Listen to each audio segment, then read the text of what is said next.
আসসালামু আলাইকুম। আজকের রেসিপিতে থাকছে দারুণ মজার রিফ্রেশিংয়ে ভরপুর লেমন স্পঞ্জ কেক। কেকের বেস থেকে শুরু করে কেক ডেকোরেশন সম্পূর্ণ রেসিপিটিই কিন্তু আজকে শেয়ার করেছি। আশা করব সবার কাছে ভালো লাগবে। প্রথমে শুকনো উপকরণগুলো চেলে নিতে হবে। তার জন্য এখানে হাফ কাপ থেকে 1 টেবিল চামচ পরিমাণ কম ময়দা নিয়েছি। দিয়ে দেবো 1 টেবিল চামচ কর্নফ্লাওয়ার, হাফ চা চামচ বেকিং পাউডার, 1/4 চা চামচেরও কম বেকিং সোডা, সামান্য পরিমাণ লবণ। তারপর সব কিছুকে খুব ভালো মতন চেলে নেড়েচেড়ে মিশিয়ে নিচ্ছি। মিশিয়ে নেওয়া হয়ে গেলে ঢাকনা দিয়ে ঢেকে একটি সাইডে রেখে দেবো। অপরদিকে একটি বাটির মধ্যে নর্মাল তাপমাত্রায় থাকা 2টি ডিমের সাদা অংশ নিয়েছি। বিটার দিয়ে হালকা একটু ফোম করে নেব। যখন এরকম ফুমি ভাব চলে আসবে তখন এর মধ্যে 1/3 কাপ পরিমাণ চিনি অল্প অল্প করে দিয়ে ডিমের ম্যারাংটা তৈরি করে নিতে হবে। আপনারা যদি মিষ্টির পরিমাণ বেশি খেতে পছন্দ করেন সেক্ষেত্রে এখানে হাফ কাপ পরিমাণ চিনি দিতে পারেন। যখন ডিমের ম্যারাংটা সম্পূর্ণ স্টিপ হয়ে যাবে তখন এর মধ্যে ডিমের কুসুমগুলো দিয়ে হালকা একটু বিট করে নিব।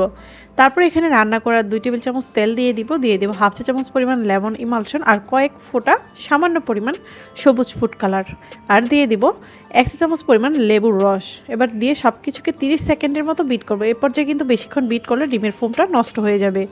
বিট করা শেষ হয়ে গেলে এখানে শুকনো উপকরণগুলো আবারও চেলে 2 ধাপে মিশিয়ে নিতে হবে। শুকনো উপকরণগুলো মেশানোর সময় কিন্তু অবশ্যই একটু সতর্কতা অবলম্বন করতে হবে। তাড়াহুড়া করে মেশাতে গেলে ডিমের ফোমটা একদম নষ্ট হয়ে যাবে। তারপরে এখানে আমি একটি 6 ইঞ্চি কেক মোল্ডে লেখালেখির কাগজ তেল ব্রাশ করে বিছিয়ে নিয়েছি। সম্পূর্ণ কেক ব্যাটারটি দিয়ে সাসলিক কাঠি দিয়ে নেড়ে চেড়ে ট্যাপ করে চলে যাবে এটা বেক করার জন্য। চুলায় একটি হাঁড়ি বসিয়ে 10 মিনিটের জন্য হাই হিটে ফ্রিহিট করে 10 মিনিট পর চুলা আঁচটাকে একদম লোয়ের থেকে সামান্য একটু বাড়িয়ে কেক মোল্ডটি বসিয়ে ঢাকনা দিয়ে ঢেকে এটাকে আমি বেক করে নিয়েছি 40 মিনিট। 40 মিনিট পর কেকটিকে নামিয়ে একদম পুরোপুরি ঠান্ডা করে কেকটিকে আমি 3টি স্লাইস করে নিয়েছি। দেখতে পাচ্ছেন কেকটি কতটা সফট স্পঞ্জি হয়েছে। এবার কেকটিকে আমি ডেকোরেশন করব। আপনারা কিন্তু চাইলে কেকটিকে 4টি বা 5টি স্লাইসও করতে পারবেন। এখানে আমি সুগার সিরাপ দিয়ে দিচ্ছি। অবশ্যই স্পঞ্জ কেকের মধ্যে সুগার সিরাপ দিতে হবে, তা না হলে কিন্তু কেকটি খেতে ভালো লাগবে না একদমই। তারপরে এখানে লেমন ফ্লেভার হুইপ ক্রিম দিয়ে নিচ্ছি। আমি 2 টেবিল চামচ পরিমাণ চিনির সাথে প্রায় 1/3 কাপ পরিমাণ পানি মিশিয়ে এই সুগার সিরাপটা তৈরি করেছি।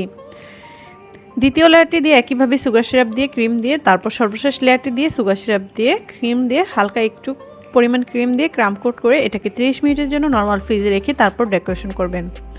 একটি পাইপিং ব্যাগের সাহায্যে আমি ফাইনাল ফিনিশিং দেওয়ার জন্য এখানে ক্রিম দিয়ে নিলাম।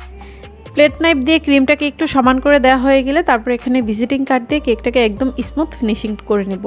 ভিজিটিং কার্ড দিয়ে কিন্তু কেকের ফিনিশিং খুবই সুন্দর আসে। আপনারা চাইলে এখানে স্ক্রাপারও ব্যবহার করতে পারেন। তারপর একটি সাসলিক কাঠির মধ্যে হালকা পরিমাণ সবুজ রঙের ফুড কালার নিয়ে একটু দিয়ে দিলাম। যেহেতু এটা একটা লেমন কেক তাই একটু যাতে সবুজ সবুজ থাকে দেখতেও ভালো লাগবে। তারপর এখানে একটি জিগজ্যাগ স্ক্রাপার নিয়ে আমি সাইড দিয়ে ডিজাইন করে দিলাম। তারপরে এখানে লেমন ফ্লেভারের পাইপিং জেল দিয়ে আমি কেকটিকে কভার করে নিচ্ছি উপর দিক দিয়ে। আপনারা চাইলে কিন্তু এখানে চকলেট গানাশও দিতে পারেন। আমি আজকে এখানে পাইপিং জেলটাই ব্যবহার করেছি। এই পাইপিং জেল কিভাবে তৈরি করতে হয় তার রেসিপি কিন্তু আমার চ্যানেলে অলরেডি দেয়া আছে। তারপরে এখানে 2টা চকলেট টপার দিয়ে দিচ্ছি। এই চকলেট টপারগুলো আমি অফ ক্যামেরায় তৈরি করে নিয়েছি। এই টপার কিভাবে আপনারা তৈরি করবেন খুব সহজে সেটার রেসিপি খুব দ্রুত আপনারা পেয়ে যাবেন। এখানে 2টা লেমন ফ্লেভারের সবুজ কালার জেলো দিয়ে দিলাম। আমরা ফালুদা খাওয়ার সময় যে জেলোগুলো তৈরি করি আমি ওই জেলোগুলো লাভ শেপের মোল্ডে তৈরি করে নিয়েছি। তারপর 6B নজেল দিয়ে 4টা ফুল তৈরি করে নিলাম এবং কিছু সুগার বল দিয়ে দিলাম। আমার কেকের ডেকোরেশনটা কিন্তু একদম কমপ্লিট। এটা ছিল আমার ডেলিভারি দেওয়া 1 পাউন্ডের একটি লেমন কেক। দেখতেই পাচ্ছেন কেকটি সিম্পল বাট সুন্দর মাশাআল্লাহ। আশা করব আমার আজকের রেসিপিটি আপনাদের কাছে ভালো লেগেছে। ভালো লেগে থাকলে চ্যানেলটি সাবস্ক্রাইব করে পাশে থাকবেন। আবারও দেখা হবে নতুন কোনো রেসিপি নিয়ে। সবাই অনেক ভালো থাকবেন। আল্লাহ হাফেজ।